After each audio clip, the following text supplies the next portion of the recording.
Hi, everybody. Welcome back to the Triple Play Podcast. The NFL is very, very hard to predict, people. Just letting you know now. Fantasy football, a lot of those things are starting to come to fruition for you, and you're starting to figure out what's going to happen this year. But as far as like which team's going to win and all these matchups, it's still a toss up. We're still figuring out who's got what. Yeah. Uh, so Nick, I'm gonna let you tell me what we're talking about today. Today we're gonna go over the Thursday night game and then all the 1 o'clock and 4 o'clock games. Am I Yep. correct? All Yep. right. Could be a little bit of a lengthy one, but we're going to try our best here. Yep.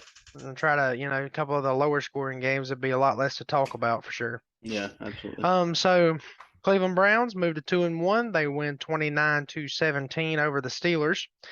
As far as the Steelers side of the ball, Mitch Trubisky, 207, didn't have a touchdown, didn't have an interception. They seem to be just really playing it safe still with Mitch Trubisky, just like barely letting him like air it out or anything like that, which he's never been an air it out guy anyway, but Najee Harris, 56 yards on the ground with a touchdown. You also had the backup running back, Warren, with 4 carries for 30 yards. So he's somebody to look at, if Najee Harris ever gets hurt. And then as far as receiving goes, Deontay Johnson, 8 receptions for 84 yards. That's pretty much where it stops there. George Pickens had that crazy catch, but Mhm. he only had 3 catches for 39 yards. Yeah. The Muth finally let you down. 2 receptions, 41 yards. At least he didn't goose you. That's the main thing. Yeah. Anything that really just pops out at you on this side of the ball? I mean, you can't feel awful about what Najee Harris did, and you can't feel awful about what Deontay Johnson did. And really, those are probably the only two guys that you're playing in most leagues, other than Fryermuth. Yeah, And yeah. really, 6.1 out of your tight end isn't the worst thing in the world. No, like I said, at least it didn't goose you.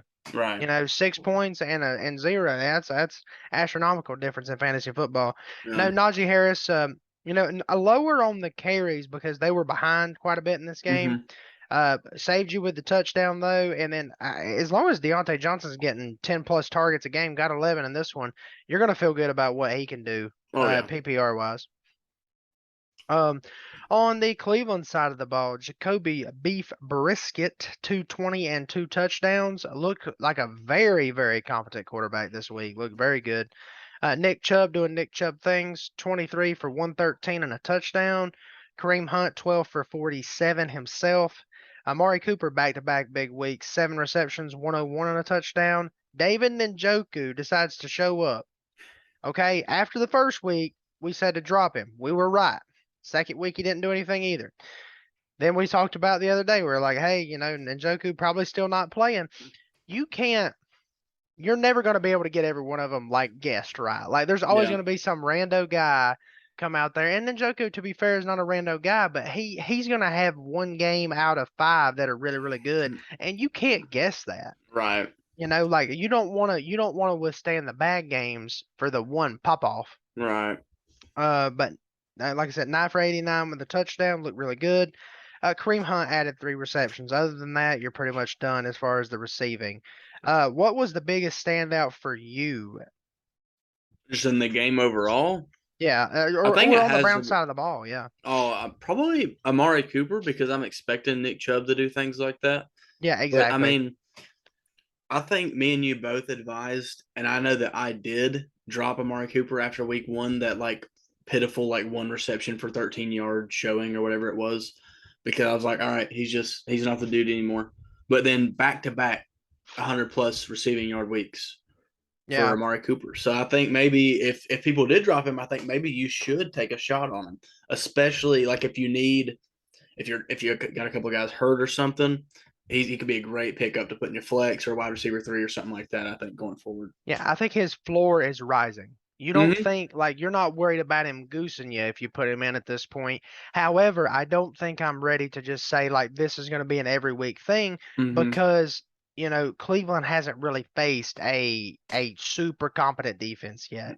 No, This Steelers defense is okay, but without TJ Watt, like I just that really changes things yeah, yeah, for sure. So Cleveland, just you know, that next week they play the Falcons. You're rolling them out again. yeah. After that, they play the Chargers, who have looked a little shaky. Then they go with the Patriots, who, other than the Ravens, have looked pretty good. So it's going to start getting a little tougher for the Browns. Um, Obviously, if you have Amari Cooper, like you said, you're rolling him out on the back end Mhm. of your wide receiver column, but I still don't know if I'm ready to just sell myself out for Amari Cooper. No, I mean, like if you're dropping a guy like a Rashad Bateman or a Hunter Renfro, I wouldn't do it just because they're on way better offenses. Yeah. And I mean, this is Amari Cooper is more of if you need a guy, not if you're just like looking to take a random shot, just to have a weird guy to fill in on your bench or something. Yeah. Well, I'm ready to get into 1 o'clocks if you are. Which one you want to start with? It does not matter to me. We can start with Bengals and Jets, since actually the Bengals have something good for me to talk about today. All right, we'll follow that up with the Panthers then. All right, all right, all right. Now we both had the Bengals in this game. Bengals win 27-12. Joe Burrow 275-3, looking like Joe Burrow. No interceptions. Things look like they calmed down a lot. I know the Jets have a weak defense, but confidence is key. Now, do you know? Because I am unaware. Did something happen to Joe Mixon in this game? Had 12 carries, 24 yards. Was there any kind of injury or something, or was it just him just having a bad day? I I think he really just had a bad day. Because Like, Samaje Perine, 9 carries for 47 yards. No joke on that. So, yeah. but I'm not saying that going forward, Joe Mixon's gonna share time with Samaje Perine at all. Oh, absolutely not. There's no way. No. I, I'd say for P Ryan to even get close to as many carries as Mixon, something had to be wrong, like injury wise. Like, let me look. He's on one of my fantasy teams. I know. Yeah. Tyler Boyd, 4 receptions for 105 and a touchdown. It's going to be hard to guess when Tyler Boyd's going to be that big of a guy. Higgins made you feel good. 5 receptions for 93 yards. You're feeling really good about that. And Jamar Chase saved you with a touchdown and several receptions. 6 receptions, 29 yards, and a touchdown. Ended up with around 14 points. So you still felt pretty good about that, even though he only had 29 yards. Right. And I mean, that's just Jamar got 10 targets, which was three more than the next closest, and T. Higgins was Um, that. Those are your 1 and 2s, your clear 1 and 2s. And Jamar is gonna have his crazy like 150-yard days where he has two crazy 60-yard bombs. yeah. But today he had, even though he did only have 29 yards, he had 6 receptions and a touchdown. So that adds what, 12 points right there? Yeah, he's at 14.9 there. So Yeah. I mean, you're probably not about complaining 14. about 14.9. Yeah, no. Probably 14.7. He had 2 carries. They always try to run in and around him, and he took Yeah. 2 yards off. But no, Jamar Chase is all about the bomb ball too. Mm-hmm. He's going deep, the fly routes and everything like that. So the go routes. So if he hits on those, you're going to be really, really, really happy. Mm-hmm. But if this is what low looks like, give me Jamar Chase Mm-hmm.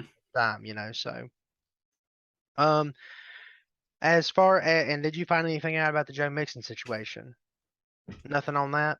They said it was mostly like he just didn't have room to run. Like Okay. the offensive line was kind of just getting bullied a little bit, and in turn, Joe Mixon was getting bullied. So And I'd say it's still an offensive line thing, man. Like and once they had the game in hand, that could have been when Samaje that's Perine came out yeah, there. that's when P Ryan was out there. Yeah. On the other side of the ball, Joe Flacco, 285 and 2 interceptions. So, once again, 52 attempts for Joe Flacco. Like, hand the ball to the rookie running back Brees Hall every once in a while early in the game because later in the game you are going to have to try to play catch up. Brees Hall, 8 for 39. Michael Carter was 11 for 39. So, still a little bit more carries on the Michael Carter side. Conklin, listen, called it. Listen, we're telling the people what they need to know. 8 receptions for 84 yards. If you got 16.4 points out of your tight end this week, You're listen, feeling you're great about feeling that, great. right? Great. Garrett Wilson, big waiver wire pickup this week, 6 for 60, didn't kill you. Brees Hall, 6 for 53 out of the backfield. Elijah Moore starting to catch a little traction, 4 for 49. He's starting to be a little bit more involved. Had 10 targets today. So Brees Hall actually had the most targets with 11 out of the backfield, and then Garrett Wilson and Elijah Moore, what you would think would be the 1 and 2, both had 10 apiece. Yeah. Conklin caught all 8 of his targets for 8 receptions and 84 yards. Like it's pretty obvious that Joe Flacco's starting to really like the Conklin way of thinking here. Yeah. And that was with CJ Uzama, the other tight end, in the lineup. He only had 1 target, 1 reception for 5 yards. Hmm. So that bodes well for Conklin going forward the next couple of weeks if you need him. Anybody on this side of the ball that really just like jumped out at you? I think in a bad way, Joe Flacco, 2 picks and 3 fumbles, and they lost 2 of them. Mm-hmm. That's a bad day at the office for Flacco there. Yeah. And I think the Bengals defense, like, it's not amazing, but I still think that it's by far the best defense that they've seen. They got a couple decent pass rushers on that defensive line for sure. 4 Yeah, sacks today. So I'm telling how many hurries. and Hendrickson had 2.5 of those sacks, dude. Yeah, He's a menace. he is a beast. But I mean, But, if this is still, as long as Joe Flacco is the quarterback for the Jets, you're playing Conklin, you're playing Wilson, and at this point, you're creeping into the conversation of playing Brees Hall just because of how many receptions he's getting out of the backfield. It's yeah. not about like, if they're going to keep like falling behind and having to score and having to score and having to score, and as long as Joe Flacco's the quarterback, it looks like you're going to be pretty safe with playing whoever you want as far as pass catchers go. Mm-hmm.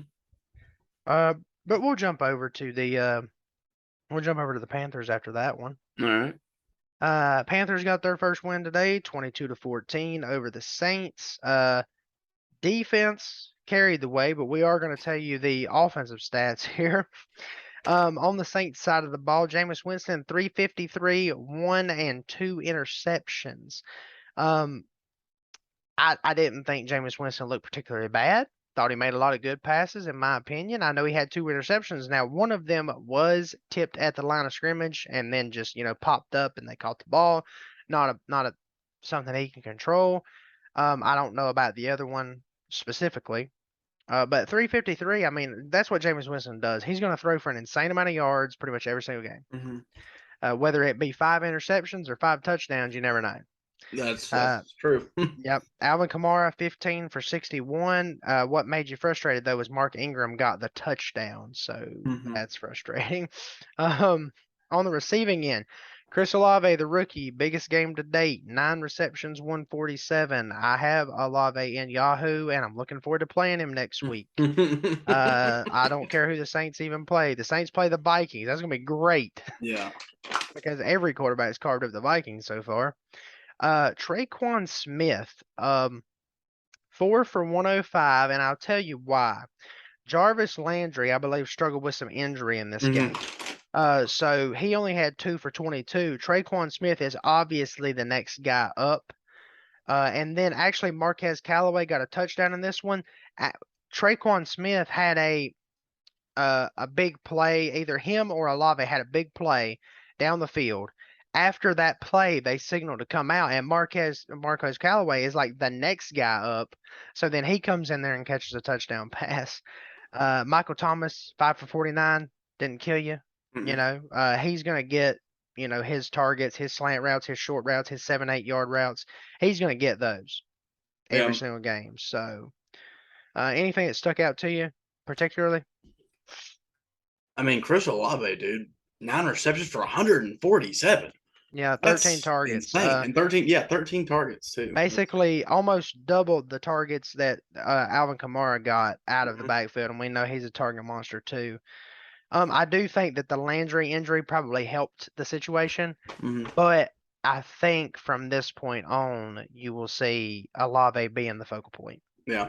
He's the young guy. He's as far as down the field, he's probably the most talented receiver that they have. Michael Mm-hmm. Thomas is obviously the best possession receiver they have, but as far as down the field, I'm gonna go with Olave over the rest of the options they have there. Yeah.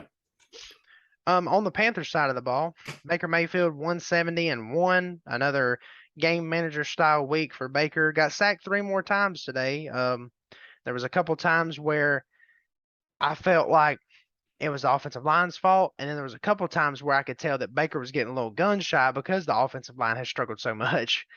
12 for 25 just isn't going to get it done though. First half he had a lot of incompletes. That's for sure. And I mean, but still, found a way to squeak it out, game Mhm. manager style. Yeah, Christian McCaffrey over 100 yards again, 25 for 108. You really need this guy to get in the end zone. You Mhm. really want to feel what that's like. Um, on the receiving end, Laviska Shenault, 2 receptions for 90 yards and a touchdown. Had that big screen pass that he just weaved in Mhm. and out of the defense, went all the Yep. way down. Other than that, you're not feeling too good about DJ Moore. 1 catch for 2 yards. Had 6 targets, so had the most targets Mhm. on the team. Yeah. Several times in the first half, got overthrown. And I'm going to be honest, I think that that's a reaction to what Baker has struggled with being the defensive line batting down all these Yeah. passes and stuff. I think that the overthrows today that we saw was a reaction to that. Mhm. Um, I think it could be cleaned up for sure. Robbie Anderson had 1 catch for 14 on 4 targets. Christian McCaffrey only had 2 catches for 7 on 4 targets. So the passing game is struggling still. It looked a lot better in the second half when they started actually moving the ball a little bit, but the running game has looked a lot better. Yeah. So as long as the running game's looking good, Carolina and the defense looks good, Yeah. The Carolina's going to be in the the ball game. defense hasn't been the problem all year long, really. No, I mean, it's kept us in the game. no. And next week, Carolina will play the Cardinals, who you would assume would be like this higher powered offense, but they have had their struggles as well. Hmm. So definitely not a game that you can just say, "Oh, well, this is how this game's going to go." Oh gosh, Kobe, don't go into some crazy predictions now. All right. Well, next 1 o'clock game, who you want? Let's talk about Raiders and Titans. Raiders, Titans, basically battling for their lives this season because 0-2 teams have a 3% chance to make the playoffs. 0-3 team, no 0-3 team has ever made the playoffs. Be serious. Dead serious. No 0-3 team has ever made the playoffs. And in a tough division like they are, I feel like the Raiders just pretty much sealed their season Yep. today. Yep. If they go on some kind of miraculous run, power to them. I like the Raiders, but I just think today went ahead and showed that they are just. It's just not going to be their year. They're a competitive ball team, but it's just not going to do it. Derek Carr, 303 for 2 touchdowns and a pick. That's a good day.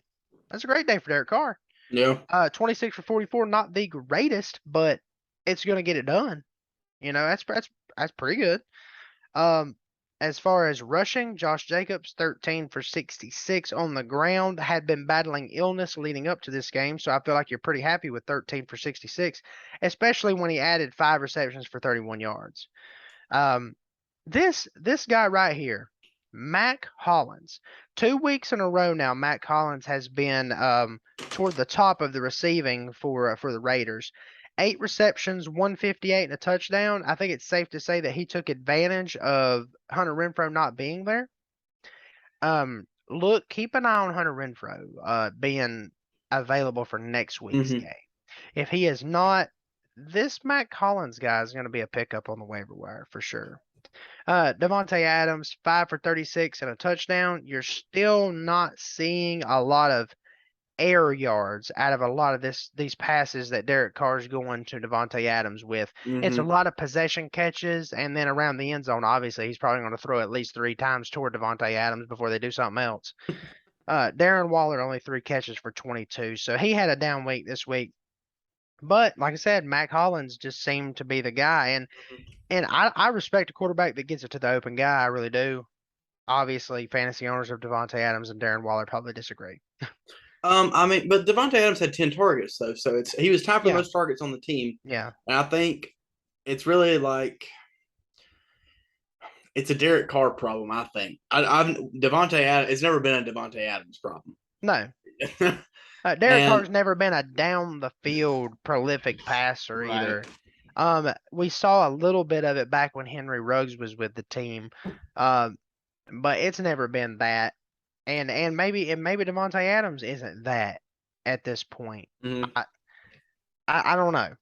I don't know. I not terrible stats out of anybody in this game for the Raiders, but you still lost the game. Yeah. Uh, Titans, Tannehill, 264, 1 touchdown, 1 interception. The game manager himself doing what he does. Derrick Henry, 20 carries, 85 yards, and a touchdown. Fantasy owners everywhere rejoice. Should have been 2 touchdowns. I don't want to name names, but Ryan Tannehill, if you run it in on the 1 yard line one more time, there's going to be rioting in the streets on why Derrick Henry didn't get another touchdown. You're telling me that it's a better idea for Tannehill to run it than Derrick Henry to run it on the 1. I realize Actually, Colby, do you know that the quarterback sneak has the highest percentage chance of gaining 1 yard? Well, listen, this is not. I really think that you're talking about. Are you Hey, talking about Madden right now? I know you're not no, talking about no, Madden right now. no. Jason Uh, Kelsey and Travis Kelsey said this on their podcast. well, I was about to say that I think it does have something to do with the fact that Ryan Tannehill is 6'4". So Yeah. he Well, snaps the ball, lays how tall down. is Derrick Henry? He's a freak of Well, nature. I know, but Derrick Henry is actually like in the backfield, so he's got to get going. I know. Tannehill snaps the ball, lays down, he's there. So and it's the truth. So I understand, but as a fantasy owner of Derrick Henry, I don't Oh, I understand. understand how it irritates you. Yeah, for sure. Yeah.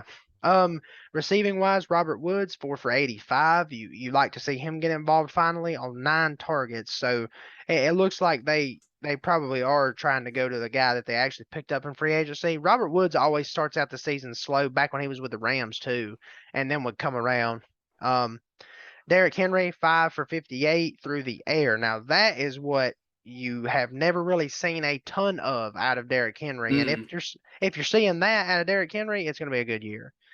I think the thing that disappointed me the most was Traylon Burks, the rookie, probably the last rookie that we're waiting on to break out of this just like insane class of Drake London and Chris Olave and Garrett Wilson.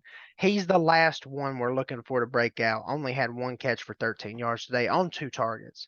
Mm. So the other teams are making their rookies the focal point of the passing game, whereas it looks like Traylon Burks might be still taking a back seat. Mm-hmm. And I will say this about Derrick Henry having, 6 targets, 5 receptions, along with his 20 carries for 85 yards. Health concerns.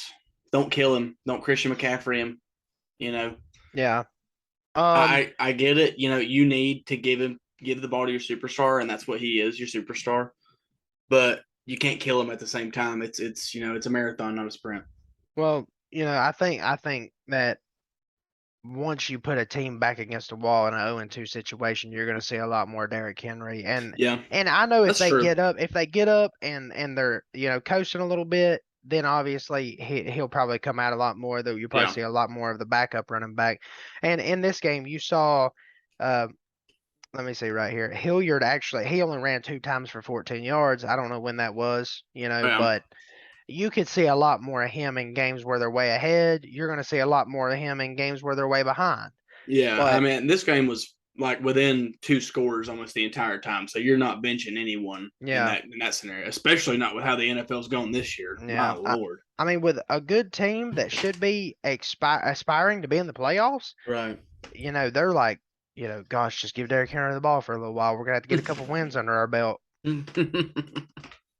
But I'm ready to go. I'm ready to go on here. I'm ready to go Bears Texans. Ooh, battle of mid. Yep, and the Bears 2-1, might I add. 23-20 over the Houston Texans. The Houston Texans once again competitive. I feel like the Houston Texans are a team kind of like the Marlins in baseball. You play them against the best teams, they're competitive. You play them against the worst teams, they're competitive. But they definitely ain't going to consistently beat anybody. 0-2-1 are the Texans now. But Davis Mills, 245, 1 touchdown, 2 interceptions. Once again, he's just not the answer at quarterback for the Houston Texans going I'll tell forward. you what, though, that's a pretty good week for him. 245 was yeah, absolutely. And a touchdown. And I mean, yeah. Don't look at anything else. Just look at those 2 numbers. And you think, dang, that's a good week for Davis Mills. Yeah, no, 245. Whereas his yardage total, he basically doubled his yards this week. Yeah. And I mean, that's a big leap. That's a good sign to think that, really. I mean, yeah, but I mean, they know that Davis Mills is kind of just chilling at quarterback for him right now. Right. Damian Pierce looked good, 20 carries, 80 yards, and a touchdown in getting the full bulk of the work there. as far as receiving goes, Brandon Cooks let you down. 2 for 22 on 7 targets. Mm. At this point, I just don't know what to do. They're spreading the It's a ball out. Davis Mills problem too. Yeah, Like they're I spreading just the don't ball think out he's a that good. ton. They're Mhm. spreading the ball out so much. And, Chris Moore was the leading wide receiver, 3 for 63. I don't think anybody had Chris Moore in their lineup this week. Nico Collins may be in like a 14 team where you heard his name last week and you were like, oh, yeah, that guy. But 2 for 41, it's a mess as far as receiving goes for the Houston Texans. If I could have played anybody else in my leagues, I would definitely play anybody else right Yeah. now than a receiving option for the Texans. As far as the Bears are concerned, you're really not stoked about their receiving options, I'll tell you that. Mhm. Justin Fields bumped it up to 17 pass attempts this week. This guy's a manimal out there. His arm's gonna be sore tomorrow. Listen, Gosh. his shoulder's gonna need a double massage from the training staff. 106 and 2 picks. Sacked 5 times. That's the one that kind of concerns me because I don't think anybody's out here saying how good the Houston Texans defense is. Yeah. Sacked 5 times, not good. However, David Montgomery gets hurt early in the game, ankle injury, 3 carries, 11 yards. Khalil Herbert kindly comes in, 20 carries, 157 and 2. He's a beast. They knew that though. They knew that for how good David Montgomery is, they know that they have Khalil Herbert behind him, who is a very very good backup running back. And It looks like you it needs to just be the starter. well, David Montgomery was projected to pretty much put up similar numbers in this game, kind of like he did when he ran all over the Packers defense too. Uh, But then, you get hurt, next man up, guy comes in. They don't change the game plan. They're just like, listen, we're still going to run the ball like crazy, and that's what they do. Yeah. Now, Justin Fields did add 8 carries for 47 yards. That's what you're, banking on if you got Justin Fields at all in like 2 quarterback leagues or stuff like that. 32 Um, team league, maybe. yeah, 32 team league where you have to have 2 quarterbacks for each one. Gotcha. No, I'm saying like that's the only way I would have I Justin understand. Fields on my I fantasy understand. team. Chicago receiving Cole Kmet finally gets on the board, catches 2 passes for 40 yards, so he's right up there with the Muth for 6 points. Those boys tearing it up this week. Darnell Moon, it is sorry, Darnell Mooney. 2 catches for 23 yards, still just not the play. 6 targets, almost what the rest of the offense had combined. 6 of 17 is a really big target share, Nick. Like we got to think target share. He Oh, had that's over 6 of 16 targets. Because I guess one of them was just like a throwaway into no man's Oh, land. okay. Fair enough. Fair enough. See, that doesn't show where I'm looking. Um, yeah, no, you're not playing a wide receiver for the Bears. You No, can play there's no shot. if David Montgomery's in, you're playing David Montgomery. If he's out, you're playing Khalil Herbert. Other Then than that, other than that, you just stay away from him. when I just thought of something funny. Oh god. The Chicago Bears, they're 2-1. And they're looking at the rest of their division kind of like the Penguins are from Madagascar. Just smile and wave, boys. Smile and wave. 2-1, baby. All right, I'm ready to move on if you are. Where we going? um, let's go Ravens Patriots. Ravens Patriots, closer than I thought Mm-hmm. for a long time. For a long time in this one. But unfortunately, Mac Jones injury looks like he is in some kind of distraught pain. Yeah, absolutely. I'm gonna assume that it's fairly serious. It was his ankle, I believe.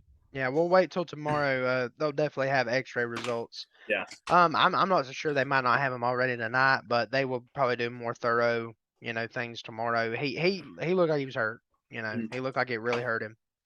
But we'll start on that side of the ball. Mac Jones, 321 yards. That's a big deal for him. Mm-hmm. 3 picks though. Mm-hmm. No, No that hurt. touchdowns. No touchdowns. Ramondre Stevenson, 12 carries, 73 yards and a touchdown. 6.1 a carry. Give this man the ball. Uh-huh. What are we doing? Next week, I guarantee you, Damian Harris gets twice as many carries as Ramondre Stevenson, and everybody's like, Pete. Everybody, no, not Pete. Crap. Everybody's like, Bill, what are we doing? Bill, listen, you're 70. Get out of the way. Okay, we're giving the ball to Stevenson. but there's just not enough of the pie to go around here. They both had a touchdown today, but when else are we going to find New England, in a situation where they're both going to have a touchdown? Mm-hmm.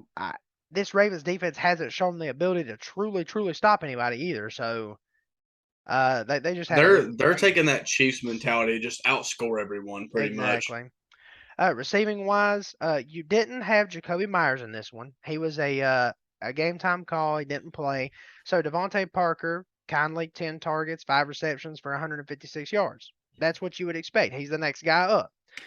Nelson Aguilar, you would have expected more out of, but he didn't quite deliver. 2 for 41. That's not, absolutely atrocious. What you like from Ramondre Stevenson, though, 4 more receptions for 28 more yards. So he had an awesome week this week. I'd say some people were probably starting him in some 12 teams for sure, just for the upside possibility. When Jacoby Myers was ruled out, I know a lot of people were saying, okay, well, Damian Harris and Ramondre Stevenson just probably got bumped up. You're probably not looking at any of the wide receiver options. You're probably just looking more of, okay, who's good on our team? Let's give them the ball. Yeah. And those guys did it, and they kept it close enough for long enough for them to be able to do it. Mm. Anybody else that sticks out to you on the Patriots side? Not really. I mean, But I know somebody sticks out to you on the Ravens side. it's gonna be Lamar dropping 4 touchdowns and added a rushing touchdown to it. Well, now are you talking about Jesus. Lamar the quarterback or Lamar the running back? I'm talking about Lamar the both. Lamar the weapon. Dude, it's ridiculous. Like, I'll be honest, he might should be the first quarterback drafted in fantasy leagues because he is both the QB1 and the RB1 for his team. Like, he has more rushes than anyone and more yards than anyone. If he keeps this up, he's going to be for sure. Oh, he will be the number 1 fantasy quarterback this year if he does this crap every week. Yeah, 218 and 4, 1 interception, 107 on the ground and a touchdown. You just can't. Freaking nature athlete, man. You just can't do it. You just can't. Like, what are you going to do? J.K. Dobbins made his debut, 7 for 23. I know we're not playing J.K. Dobbins right now. No. You're waiting until J.K. Dobbins is completely an integral part because Justice Hill had 6 carries for 60 yards. He still got some carries in there. So you're just waiting. You're waiting on J.K. You're glad that he's back in the game. Mark Andrews, 8 for 89 and 2 touchdowns. Glad I was playing him this week. Playing against him, that is. Rashad Bateman took a step back, 2 for 59. Not what you wanted to see, but this was the Lamar show more than it was anything. And it was a Lamar and Mark Andrews show, literally. That was it, pretty much. Yeah, and there's going to be a lot of weeks like that. There just is. I do think that, the Baltimore Ravens being 2-1, that's great, but I think their defense has showed that they're not going to be, I don't think they're going to be able to beat some teams that have good on both sides of the ball. Right. They're not going to be able to beat like the Bills and the Dolphins and a couple of these other teams where I think they're just like really, really good. Maybe a healthy Buccaneers. I worry about them against those teams because those teams are going to be able to play both sides of the ball. Right. So. But no, that'll be good on that one. I'm ready to go up to Chiefs Colts. All right. The Colts are here. The Chiefs are not. Well, the Chiefs, Pat Mahomes, 262, 1 touchdown, 1 interception. Not a week that we would expect from him. 4 carries for 26 yards as well. You don't really see that a lot with Pat. So, I'm thinking coverage must have been really good down the field because Pat Mahomes doesn't really run that much. Jerick McKinnon, 7 for 20. Clyde Edwards-Helaire, 7 carries, 0 yards. I just want to point that out. And he had a touchdown. So. But hey, also he added 5 receptions for 39 yards as well. So that makes you feel a little bit better about the goose egg in his rushing. So 14 points and had no rushing yards. That's crazy. That's ridiculous, to be honest. Juju owners feel a little better this week, 5 for 89. Even if you didn't play Juju, I feel like, if he's doing good on your bench, remember that he's on your bench. You have him. You have him for the weeks to come. Travis Kelce, 4 for 58 and a touchdown. Did a lot of that early in the game. Yeah. So you would have liked to have seen a little bit more out of him for sure. Valdez Scantling gets a little bit more involved. 4 for 48 on 7 targets. Next week it could be McCole Hardman doing that, so I don't think I want to play that game. Yeah. Anything that just really disappointed you here other than 262 out of Pat Mahomes disappointed me? I'll tell you what, more than the 262, the 20 for 35. Like, that's just not Patrick Mahomes. No, definitely not. Maybe just trying to force it into some bad situations. Maybe just not really getting a lot from that defense. That defense was supposed to be really, really good. Yeah. And they just hadn't showed it yet. But maybe now, maybe moving forward they Maybe will. they got their act together, And nobody expected them to win that game. I feel like the Right. Colts were expected to Mhm. win their first and second game. So, take the pressure off. We're playing loose out here. Oh, wait, we beat the Chiefs. Mhm. Then it might click. We're out here. Yep. Matt Ryan, 222 and 2. Sacked 5 times still, though. So poor old Matt Ryan still having trouble in the backfield. And let me tell you what, he ain't young enough to have problems in the backfield. He's been getting sacked his entire life. He's just used to it by now, man. He's perfected the lay down. Lay down and just let him jump over top of you. Yeah. Jonathan Taylor, 21 for 71. Felt pretty good about that. Not the greatest, average per carry or anything, but you like that they're feeding their best player. Mhm. On receiving, Jonathan Taylor added 3 for 20, so not bad. Michael Pittman, 8 for 72. Gave you a good week. My man. Yep, he's fine. It seems like we're emerging a little bit with a number 2 option here. Alec Pierce could be the number 2 wide receiver, so to speak. 3 for 61 on 5 targets. The only people that had more targets than him were Pittman Jr. and Naheem Hines out of the backfield. We know he's going to get targets. Yep. Jonathan Taylor was right there with him at 5. Other than that, I'm staying away from the rest of these wide receivers at all. Nothing really else to talk about there. But, the Colts get it done, get their first win. Yep. Maybe they just, they grow off this. Brush it off. We're good. Don't worry about those first 2 weeks. We just beat a good ball team. Let's go out here and let's go beat another good ball team. Yeah. All right. If you want to go ahead and that's up to you. Let's talk. Oh, yeah. I guess we'll go over and talk about the Dolphins and Bills, the matchup of the week, so to speak. Not the way we thought it was going to be. I just don't think the Bills have been tested to this point, obviously. The Dolphins looked like they had a very competent pass rush here that actually gave the Bills a little bit of trouble. Josh Allen was sacked 4 times. Don't know how many hurries he had or anything like that. But to be fair, Josh Allen also dropped back to pass 63 times. Yeah. He threw 63 passes in this game. That's a pretty insane, absurd amount of passes. 400 yards, 2 touchdowns. So if I throw 63 times, I'm thinking I need to be throwing for a couple more touchdowns than just 2. Yeah. He added 8 carries for 47 yards. He tried to do it. He tried to do it. He tried to do everything he could here. I'm telling you, though, you can't blame it on Josh Allen. No, and I'm not. I just think as a whole, there were some things that the Buffalo Bills could have done better.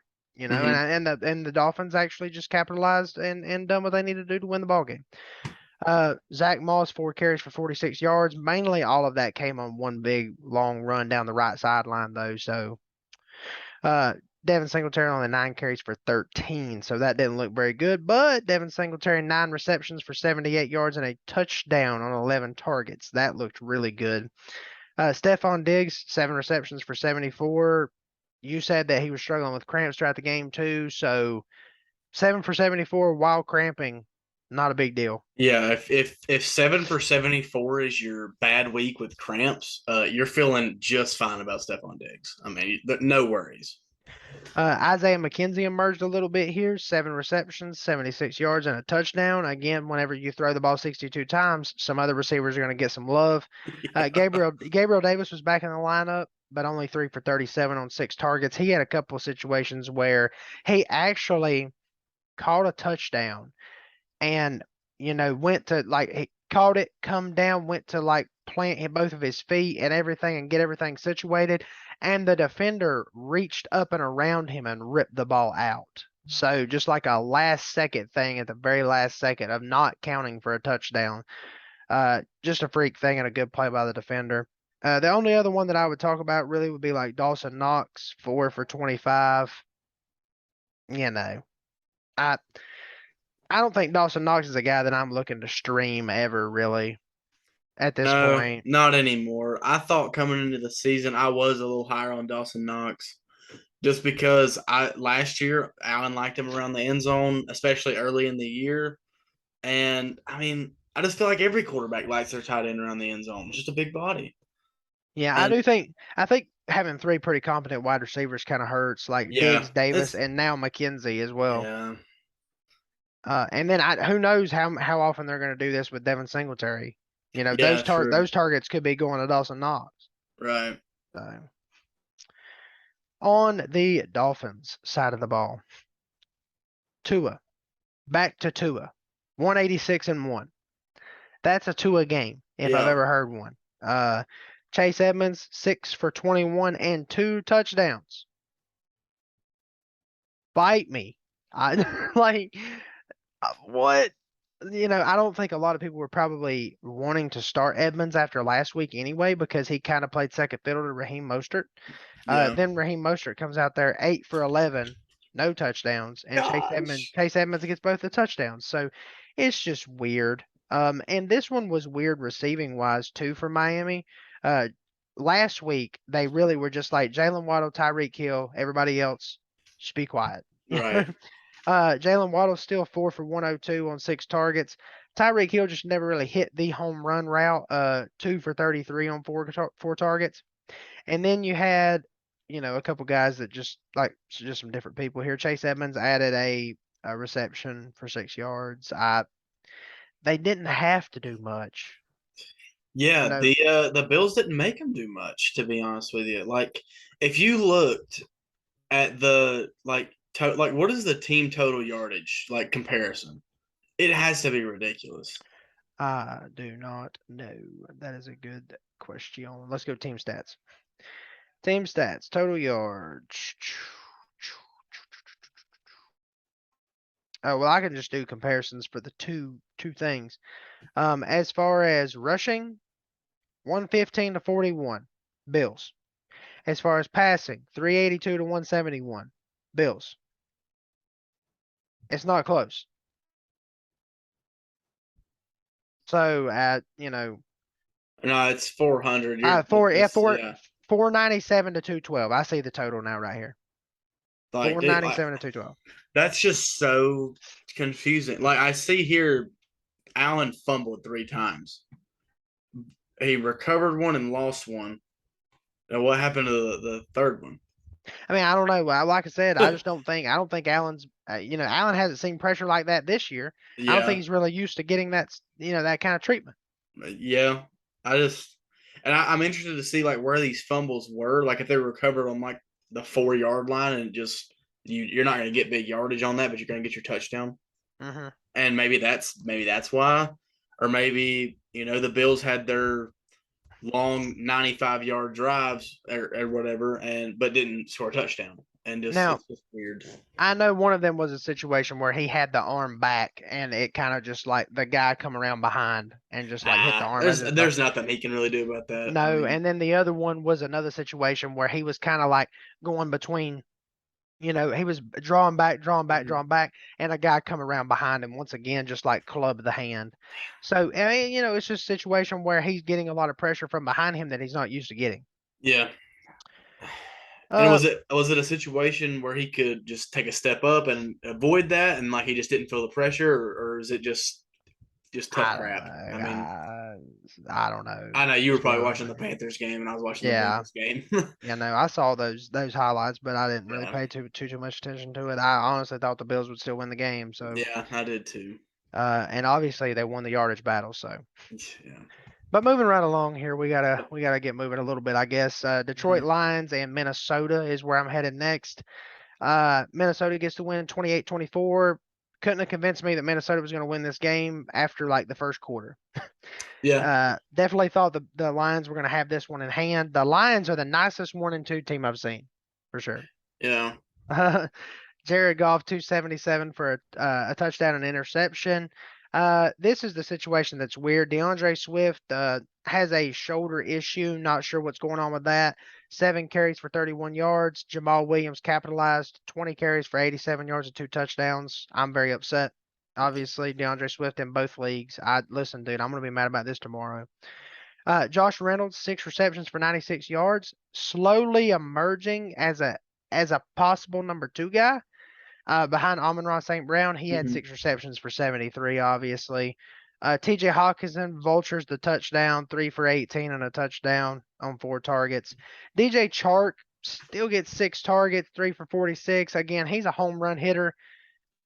When he hits, he's going to hit big, but you don't know when it's going to happen. Right.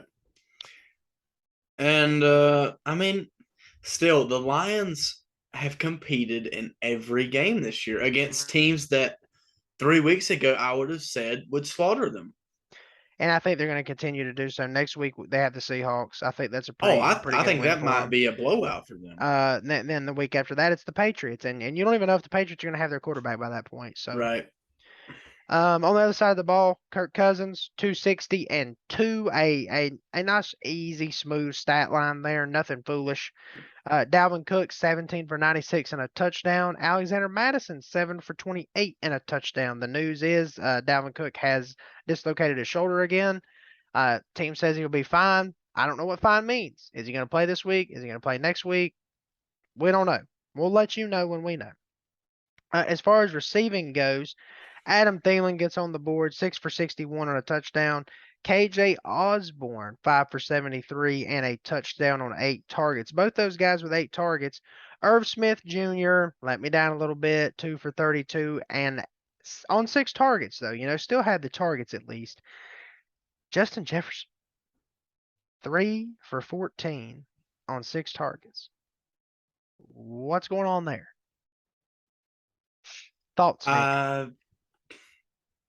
I think they just need to trade Justin Jefferson to the Panthers for some draft picks. Pull a good old Stephon Diggs on them. Well, I think the problem is they won the game without getting the ball to their best wide receiver. So therefore, you don't see as big of a problem because you won the game. Yeah, but if they lost 28-24, everyone would be like, what the heck are we doing? Why is Justin Jefferson getting 6 targets and 3 receptions for 14 yards? Like, what are we doing, boys? Yeah. And I mean, especially as a fantasy owner, that's a first round draft pick, if not like top 1 or 2 picks in the second round. Like, that's a top 3 wide receiver pick. Yeah. And he's getting you, what is that? 4.4 points? Yeah. Has to be. Honestly, I think it's a gun-shy thing because last week we saw Kirk Cousins try to force it to him on Monday Night Football and it didn't work out. Yeah, Darius Slay. Today he could have been just fine in the open man. Yeah. And I think, that is what you had to do if you want to win, but it does irritate you as like a fantasy owner of your Justin Jefferson-esque players that when they don't have their big weeks, Yep. it does frustrate you. Well, I'm ready to move on to a not as interesting game in the Philadelphia Eagles versus the Washington Commanders. Thought it could be a little bit closer. Ended up being 24-8. Let's talk about an MVP candidate, early season MVP candidate, Jalen Hurts. I'm on the Hurts train, man. 340 and 3 throwing the ball, 9 for 20 rushing the ball. So a little bit of a step back in rushing the ball. But I mean, if you're throwing 340 and 3, I don't think you need to be taking off running anytime soon anyway. Miles Sanders, 15 carries, 46 yards. Obviously, just didn't really bust anything out today. AJ Brown, another good day, 5 receptions, 85 yards, and a touchdown. Devontae Smith looked like Devontae Smith for the second week in a row.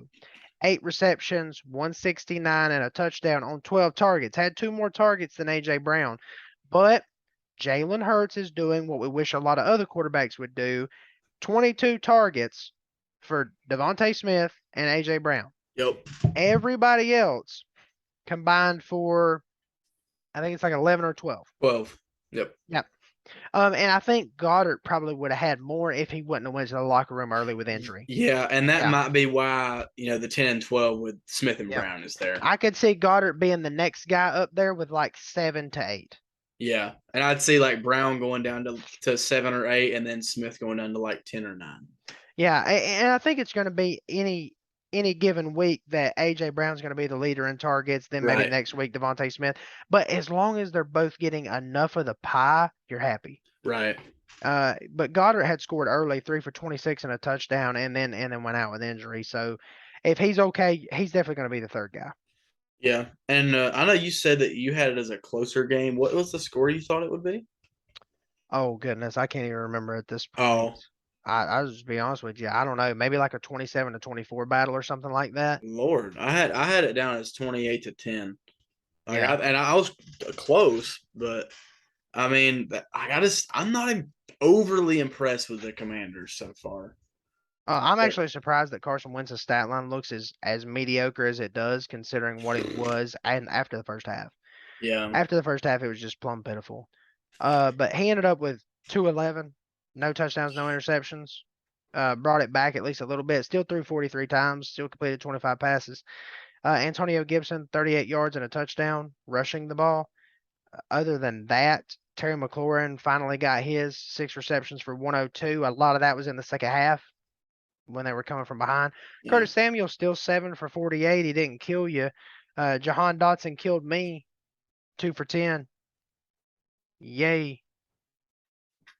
It's great. You I take too mean, many chances, man. well, you would say that. You would think that, but considering that Jahan Dotson had been right under 20 points in Yeah, week 1 and in week 2, I was like, okay, week 3, they're going to have to throw the ball against Philadelphia. He's not going to draw Darius Slay. yeah. McLaurin's going to McLaurin, draw yeah, Darius and Slay. McLaurin ate today too. So I was thinking like, okay, Samuel and Dotson's going to be the focal point, but then in the first half, they just couldn't get anything going, period. It was just a slow start. Yeah, McKissick added 6 receptions for 32 out of the backfield, so he did more of what he always does. If you need a guy that's going to get you about 10 points every week, just put McKissick on your team. But the Eagles handled. yeah. I have been impressed by the Eagles this year. I will say that they have impressed me a lot. I'm looking forward to them playing what we would consider. Oh my gosh, what a good game next week. They play the Jaguars. They play the Jaguars next week. That's going to be a really good one. Do you think so? I think so, just based on, well, let's go talk about the Jaguars, Nick. All right, let's do it. Jaguars over Chargers 38-10. You can say, oh, it was the Khalil Herbert thing. I mean, it was the Justin Herbert thing. Oh, it's this thing. Oh, Keenan Allen wasn't there. Well, the Chargers defense is supposed to be a pretty doggone good defense. All And right. 38? That doesn't Against the sound very good. Jaguars? Doesn't sound very good. No. But hey, Uh, I did feel good about James Robinson's 17 carries for 100 yards and a touchdown. Well, I tell you, and you're not feeling bad about Lawrence, 262 Uh-uh. and 3. I'm telling you, dude, Lawrence has looked good this year, man. Yep. And I'll tell you, and you are loving it. Christian Kirk's looking good right along with him. He is. And there was enough pie to go around for every wide receiver this week. True. Zay Jones, 10 for 85 and a touchdown. If I was going to have another guy in this offense, it would be Zay Jones. Because I think they're willing to use him in ways that Buffalo just never was able to. Yeah. Now, I know that Buffalo didn't really get Josh Allen until after the whole Zay Jones thing was over. Mhm. So, never know what could happen there. But 11 targets. Christian Kirk had 9 targets, 6 for 72 and a touchdown. He's been the most consistent wide receiver of the bunch. Yeah. Marvin Jones Jr., the veteran, gets in there 4 for 33 and a touchdown. ETN averages adds in 3 receptions for 30 yards along with his 45 yards rushing. So he had 10.5 this week. The only thing that I think really, really hurt my feelings was the fact that Evan Ingram came way, way back down to earth. 1 reception, 9 yards. Zay Jones went up. Evan Ingram went down. Yeah. And if you have all 3 of those guys on the field, Zay Jones, Christian Kirk, Marvin Jones Jr., I do think Evan Ingram is going to hurt because of that. Yeah. Those are just 3. Zay Jones and Marvin Jones Jr. are pretty tall guys.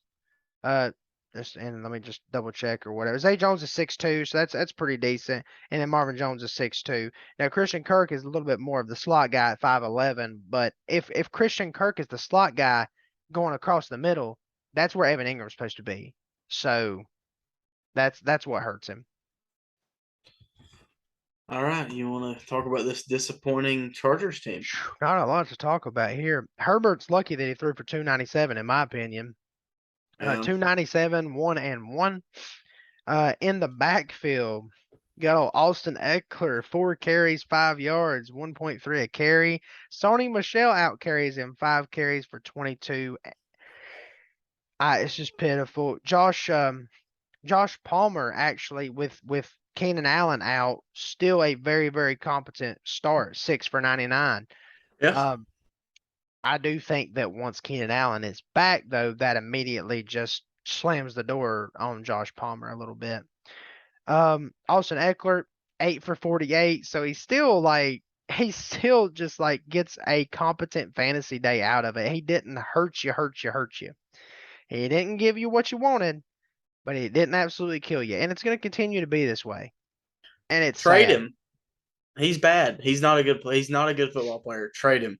I do Get think that someone out of him. there would be an argument for trading some of these pieces out of the Chargers offense based on Justin Herbert's health. Yep. I do think that would be a good argument, especially Mike Williams. Yeah. Because if Mike Williams doesn't have somebody that can really get it down the field and stand in the pocket and take a hit, he's not going to be successful. 1 reception, 15 yards, and a touchdown in this game saved you fantasy point wise. If you send a trade, he doesn't look as bad. Mm-hmm. So I do think that Mike Williams gets hurt the most by the Justin Herbert injury. Josh Palmer obviously will get hurt by Keenan Allen coming back next week. Yeah. So, it's shaky days for the Chargers right now. Yeah. Which one you want to talk about next? What do we have left? We got Rams, Cardinals, Falcons, Seahawks. We can talk about Rams, Cardinals if you want to. And we'll just keep going right down the list here. Rams pull it out 20-12. Not the scoring game we thought. I think I had this one like 38-35 or something like that. I had it at, if I can find it. That was a 4 o'clock game. I had it at 28-27. I thought it was going to be a close game down to the wire. Yeah. Stafford 249, no touchdowns, no interceptions, didn't have to do much. Cam Akers 12 carries, 61 yards and a touchdown. It seems like they're just going to absolutely try their best to make Cam Akers the guy. Mm-hmm. If you have Darrell Henderson at this point, I do think it's time to panic just a little bit. I'm going to sit him on my bench for 1 more week and see what happens. But I'm not playing him. Get him out of there. Get him out of there, coach. Yeah, I know. Shush. Cooper Kupp adds 1 rush for 20 yards and a touchdown. He finds a way. He finds a way to the end zone. As far as fantasy options, Tyler Higbee was a guy that some people probably could have started 4 for 61, got you 10 points. Yeah. Cooper Kupp 4 for 44. They just didn't have to do a lot. It wasn't that I don't think you should panic or anything. Allen Robinson 2 for 23 on 5 targets, had the second most targets, but he didn't get that rushing touchdown that Cooper Kupp got. So take away the rushing touchdown that Cooper Kupp got, and you're feeling really bad about Cooper Kupp. 8 points is a terrible week for Cooper Kupp. Oh yeah. But Allen Robinson 4 points. I think some people are going to start hitting the panic button on Allen Robinson and think, "Oh man, was week 2 just a fluke?" I don't know if I'm necessarily going out and targeting him in trades or anything, but there's a couple of these pieces for the Rams that you just are starting to feel kind of meh about. Yeah. On the Cardinal side of the ball, 314 and no touchdowns for Mr. Kyler Murray, no interceptions as well. James Conner, 13 for 39. I'm hoping that most people pivoted away from James Conner just for the fact, if they had an option, because he was questionable right up until game time. Yeah, I sat him this week for James Robinson, actually, who popped off, got me 20. Absolutely. You don't want this, limited snap count. You don't want that. Benjamin came in from behind, as a backup 5 for 16, nothing crazy. That actually does say a lot because I think a lot of people kind of added Darrell Williams as the backup and he only had 1 for 7. As far as receiving, Marquise Brown, 14 for 140 on 17 targets. He finally had the game that you were looking for and then some. Mm-hmm. Greg Dortch, listen, if I had to tell people one more time about Greg Dortch, I'm going to be upset. 9 for 80 on 10 targets. The dude is a PPR monster. Now, if you're expecting him to get in the end zone, quit expecting. This Cardinals team doesn't like the end zone. Okay? They would prefer to stay away from such things. So Greg Dortch, if you're in a PPR, he's looked great. He's going to continue to look great, I think, until Hopkins comes back. Yeah. And Zach Ertz got it done for you too. 6 for 45. That's good enough. 10.5 out of your tight end. If it's Zach Ertz, is completely fine. Plenty enough at a tight end. There's old yawn out there. Next game I have here, Falcons Seahawks. Ooh. I did think this was going to be a close one, and we Yeah. did end up predicting who we thought would win based on the weapons that team has. Mm-hmm. Marcus. And hey, they finally flipping used Kyle Pitts this week. True. It's true. And what they do? They won. Oh my Yep, gosh, that's crazy. Like most targets, everything. That's a crazy theory that like using your best player like might help you win a little bit. Yeah, and I'm under the impression that Cordarrelle Patterson is not as old as he says he is. Okay? Dude says that he's 31. That's cap. He's like 26. Dude, he's 26 max. Okay? He was he was in graduate school is what it was. And they added those years when really he wasn't playing ball back then, so they can't take those years back off. Marcus Mariota, 229 for a touchdown and interception. That's fine for Marcus Mariota. On 20 attempts, that's actually pretty good, 229 yards. Cordarrelle Patterson, 17 for 141 and a touchdown, continues to be explosive. Yes, if you got him, you have to play him. Yeah. He's just too explosive right now not to. I think especially when the Falcons are playing like bad teams, like the Seahawks, I think those are like the games that he can just go crazy. Next week they're going to play the Browns. Play him. Yep, you got to play him. Kyle Pitts, 5 for 87. Everybody breathe. Yes. Everybody breathe. Dude, exhale. It's going to be okay. He's gonna find the end zone too. Like him and Drake London, I think, might be the only two people other than like Patterson running it that are gonna be getting looked at in the end zone. Yep. Drake London, 3 for 54 and a touchdown. I do think the 3-part worries you just a little bit. He had 2 less targets than Kyle Pitts. They were in control of this game for the most part, and then the Seahawks kind of scored late to make it a little bit closer. But I'd say I'm probably higher on Chris Olave right now than I am on Drake London. Garrett Wilson and Drake London, I'm kind of right together, just as far as rookie wide receivers. I think just how much the Saints throw it, to be honest with you, makes you feel better about Olave. Yeah. It's Jameis. On the Seahawks side of the ball, Geno Smith, 325, 2 touchdowns and an interception. A good day for Geno. Oh, yeah. If you're getting that out of Geno Smith, you can't complain. Absolutely. Penny, 14 carries, 66 yards. Not bad. Nope. Obviously you need a touchdown, but not always going to get one. Tyler Lockett, 9 for 76. So he put up a competent game again. And then DK Metcalf, 5 for 64 and a touchdown. He finally comes out of the woodwork here. Of course, he was playing me in fantasy this week, so why wouldn't he? But what also makes you feel good, 12 targets. That's the first time we've really seen that crazy high target number for DK this year. Yep. And I think that really, if you are a DK owner, that makes you feel a lot better. Yeah, and they're going to be behind in games. They're going to have to throw the ball. Right. Will Dissly, big country, gets the touchdown again. Vultures another touchdown, 3 for 34 and a touchdown. If you're in a touchdown dependent league where you're not playing PPR, Dissly might be your guy just because of the opportunity for a touchdown. Mm-hmm. But Falcons get it done there. I'm ready to move on to Packers Buccaneers. What a boring What game a battle. that was. What a battle. Aaron Rodgers, 255, 2 and 1. Just getting it done enough. I love that this little running back stat line here. Aaron Jones and A.J. Dillon both had 12 carries. Aaron Jones had 36 yards. A.J. Dillon had 32. So nothing doing on the ground against a Tampa Bay defense that is actually really good at defending the rush. So Mm-hmm. give them some slack this week. Um, the story was Sammy Watkins goes on injured reserve. Alan Lazard has just come back from injury. Christian Watson is out this week, another rookie wide receiver who's out. So Romeo Dubs, who was the talk of training camp, comes out there, 8 receptions, 73 yards, a touchdown. Aaron Rodgers is the type of guy to throw to a guy that he trusts. If he trusts Dubs, Dubs will be on the field. 8 targets, 8 Yep. receptions. Yep. That's Exactly. something. They got something cooking there. Now, without those other weapons, Robert Tunyon finally gave you something, 6 for 37. Mm-hmm. Alan Lazard, 4 for 45 and a touchdown. He continues to be a guy that they look for in the end zone, which Mm-hmm. bodes well for me wanting to play him next week. Aaron Jones, 3 receptions for 11. AJ Dillon, 2 receptions for 6. Not a good day for these Green Bay running backs. Not Buccaneers. really a good day for the Buccaneers running backs either. And No. the bad thing is, I have Leonard Fournette in all 3 of my fantasy leagues. I will say Tom Brady, 271 and 1, better than I thought he was going to do with what he was given today. Yeah.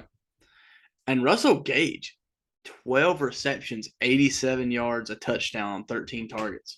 Yep. I mean, we did mention that Russell Gage was sort of the next man up in this situation. We did mention that. And then Cole Beasley was added to the roster there, only had 3 receptions, 12 yards. Don't be surprised if these guys, Mike Evans will be back, but if Julio Jones and Chris Godwin are out again next week, don't be surprised if Cole Beasley kind of starts cementing himself as the third option. Mm-hmm. It would be Mike Evans, Russell Gage, and then it would fall down to Cole Beasley. Yeah. Nobody else that I'm really interested in here. Fournette did add 5 receptions for 35 yards, so that's really helping him this year. Mm-hmm. On the, I mean, and we already covered the Packers side of the ball. Just a game that you wish both these teams were at 100% right now. Because neither one of them have a wide receiver core scary enough for the other team not to just play against the run. Right. Both of these teams lined up against each other and said, bet you won't run the ball. They tried to anyway. Both teams. All right. I think all we've got left is the Sunday night game, correct? Sunday night. What a barn burner. We knew it. Okay, Jimmy G, they'll be calling for his head tomorrow. Okay. Denver takes the win over San Francisco 11-10. A couple competent moments out of the Broncos. Thankfully, I picked them, but I don't feel good about it, still because they still haven't figured it out. A couple competent moments that I saw as far as like 2 drives where they quit running it into the back of the offensive line, the first 2 plays, just to try to throw it, the third play, and then incomplete pass, and now we're punting. And instead they came out, they just threw the ball, and let Russ cook. Let the chef cook. All right, listen. Let him get into a groove. It seems like the guy is just so uncomfortable.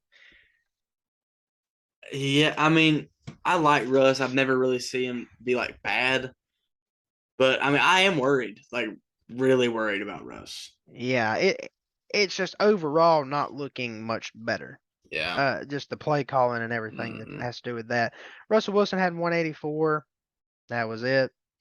Javonte Williams, 15 for 58, no touchdowns. Melvin Gordon had the touchdown, though, 12 for 26 with the touchdown. Cortland Sutton, 8 for 97. As long as Jerry, and Jerry Jeudy's kind of banged up, so that kind of helps the matter there. Melvin Gordon, 5 for 29. Okay, that's 5 more receptions, 5 more points for Melvin Gordon if you played him. Javonte Williams added 3 receptions to his stat line. Other than that, Jerry Jeudy, 2 for 17. I will say that he sat out a lot of the 2 wide receiver and 3 wide receiver sets. Mm-hmm. He came on the field when he absolutely had a chance to get the ball. Yeah. So don't blame him for being a little safer earlier in the year. 49ers, Jimmy G, 211 for 1 touchdown and 1 reception. Not a terrible game. 18 for 29. Jeff Wilson Jr., 12 carries for 75 yards. He is the only guy left in the backfield for the 49ers unless Debo walks back there with him. Debo Samuel, 5 for 6 yards on the ground, but 5 for 73 receiving. So did just fine. Actually had a little scare, went into the blue tent for an injury situation at one point, but then came out, was fine. Everything was good to go.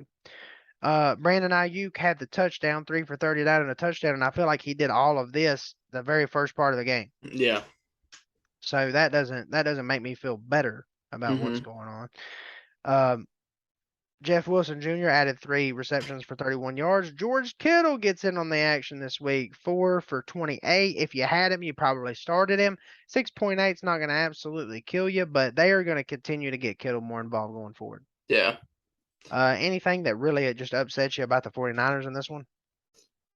Not really about the 49ers, especially not for this week because your brother has Kittle and I kind of needed him to not do George Kittle things this week. Yep. But I will say, just getting him back, I think next couple of weeks he's going to start having, bigger games and you're going to see I think the 49ers offense just get better and better as, Debo starts getting the ball a little bit more, but hopefully he doesn't, get hurt.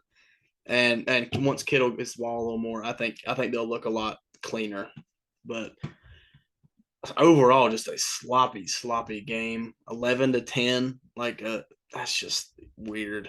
Yeah, there was a lot of there's still a lot of sloppy games here early in the season. You would think by week 3 we've have some more solidified situations and some more solidified, teams that are kind of, moving the ball and getting down the field and giving themselves an opportunity. But right now it's just not happening. Yeah.